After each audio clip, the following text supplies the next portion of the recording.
Dear parishioners and Marian devotees, we are now in the 4th week of Easter, the 2nd week of May.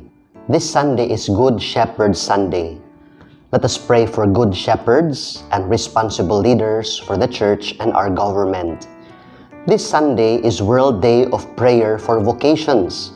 Let us pray together that the Lord may send more priests and religious with generous and selfless love, who will follow Jesus wholeheartedly and work dedicatedly for the service of God's people. We also celebrate Mother's Day. Let us take time to pray and honor our mothers who brought us into this world. Let us thank them for their countless sacrifices for us by bringing them flowers or gifts. Let us not forget also our Heavenly Mother, Mama Mary.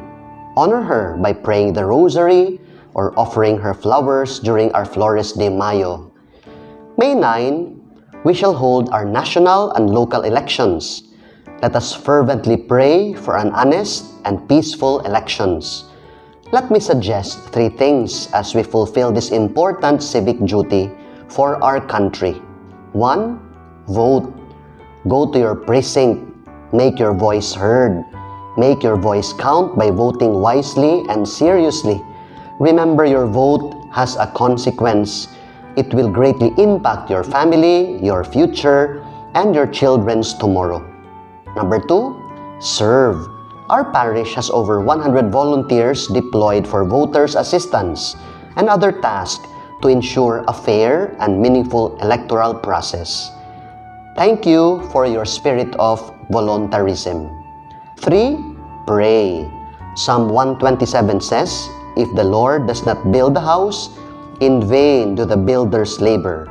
Unless the Lord guards the city, in vain do the watchmen keep vigil." The victory is from the Lord.